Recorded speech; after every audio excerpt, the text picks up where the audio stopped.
Hello, welcome to the Black Salt Mirror.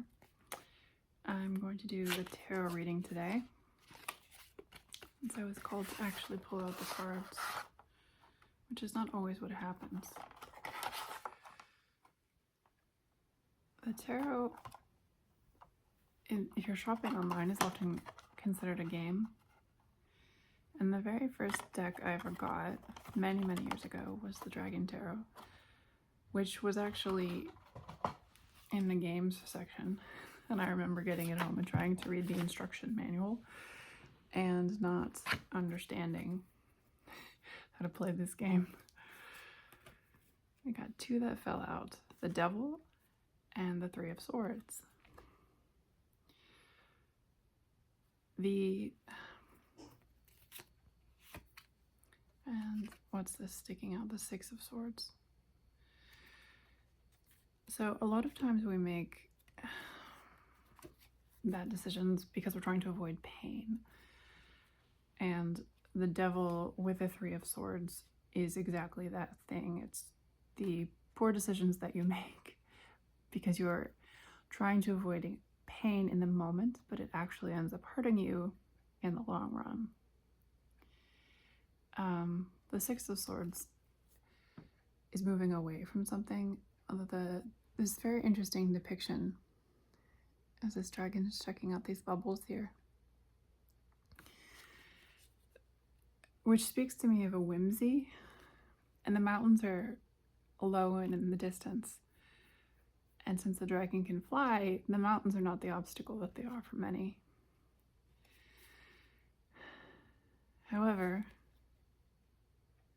there is always heartbreak. And the way that we avoid getting lost in the heartbreak and making poor, very large, important decisions because of the heartbreak is by the little things in life that bring us joy. The whimsy, the bubbles. And you need to collect these bubbles so that you don't fall into darkness and get yourself into a hole that you can't dig yourself back out of because you don't remember what good felt like. It's always important to appreciate every little thing that you have. It reminds me of depictions. I feel like I've seen quite a few times movies where somebody was in a jail or a dungeon and it was all stone and there was just this little window with bars, but there was like a little mouse or something that would come to the window and bring a moment of joy and distraction. And in this time of great darkness, imprisonment, hunger, cold, fear, and potentially all of the thoughts of what might happen as a result of being in whatever prison or confinement, whoever it is finds themselves, the mouse is the moment of joy, of purity, of something completely separate and apart from their experience, and a reminder that there's a whole world outside of where you are.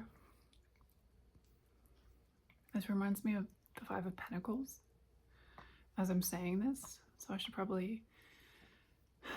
The traditional depiction has the window, colorful stained glass window of the church, and there's snow outside, and there's two figures in rags, and I think one of them has a cane and bandaged feet.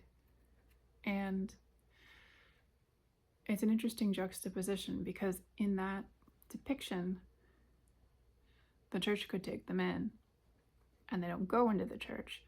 Now, whether it's because they know they're not welcome there or because they don't want to go into the church and ask for help is unclear. However, in a lot of modern tarot deck depictions, it's more clear that the figure or figures in the Five of Pentacles have the choice to leave a situation. And they're just too overset with their grief and the emotions that they're feeling in the moment to stand up and open the door. I'm thinking in the Light Seers deck, there's a girl in a room and she's sitting down and crying on her knees. And you can see the key to the door right there in the room with her, but she can't because her face is down and she's crying. And that's kind of what I'm getting with this. Now, maybe it's that the key and the other side of the door is not desirable, which makes sense.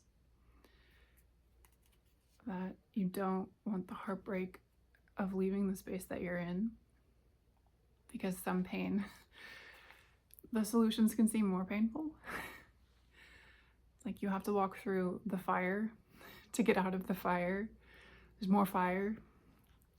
If it's all fire and the building's burning, you have to keep walking through the fire because you've got fire. So let's see what else we have here.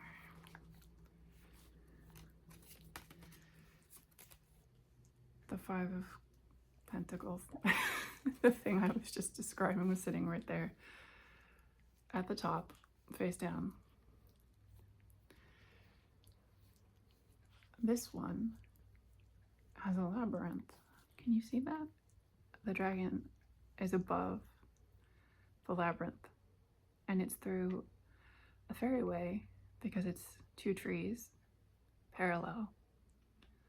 And it almost looks like the dragon's coming out towards the viewer with this alignment of pentacles. This also reminds me of the configuration of the Tree of Life. The only way out is through.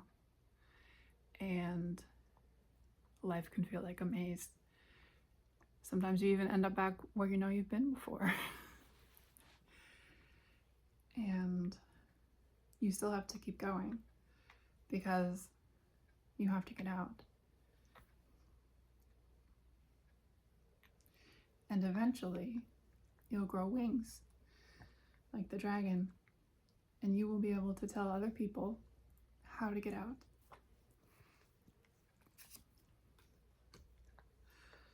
Next card is the Chariot. Yep, there it is.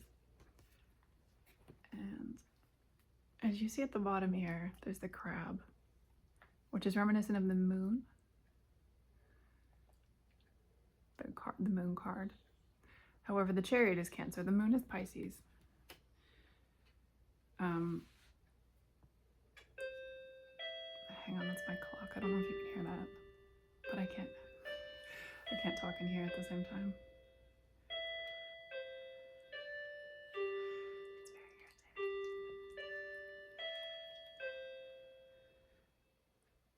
So at the top of the hour now, maybe that's significant.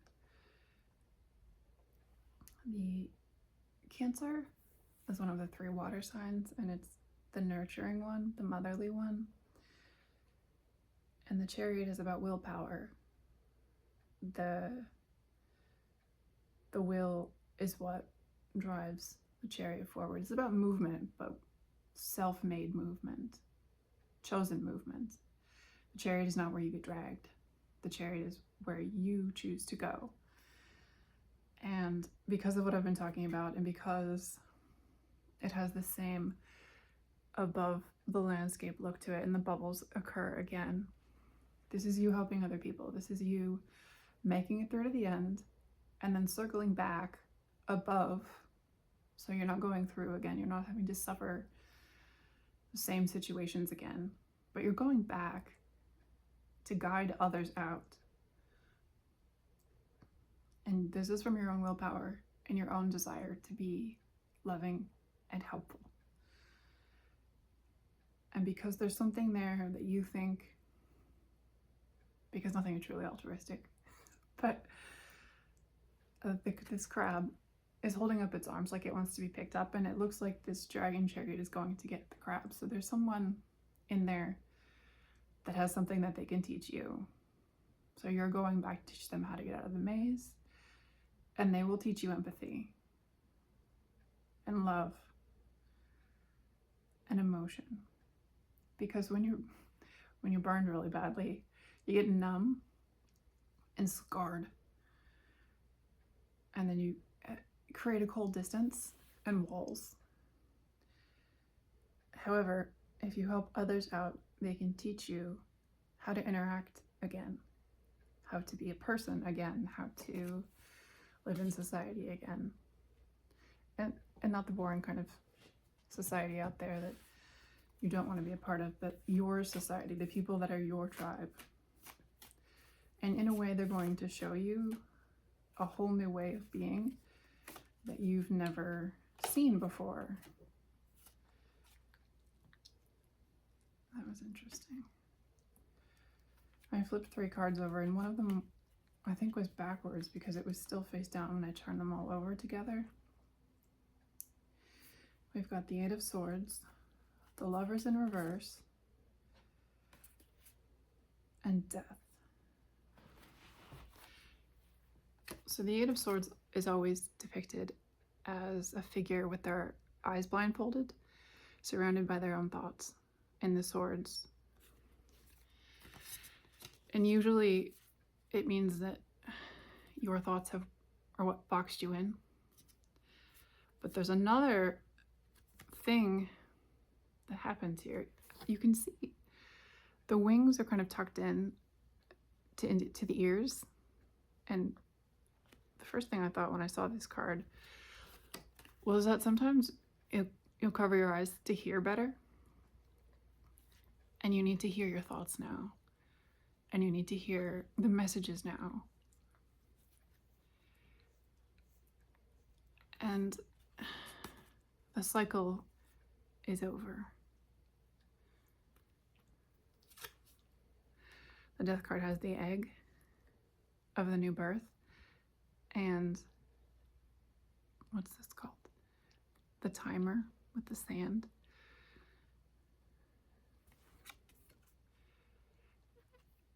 What this Lover in reverse says to me is you don't have to choose anymore. It's over in the context of this 3-card spread here. You don't have to choose between your lessons and living as a human.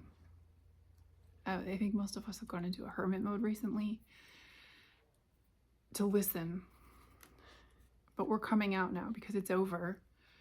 And you don't have to choose between the two anymore. You can be here and you can be fully yourself now. The wait is over. The egg is hatching. And that's the end.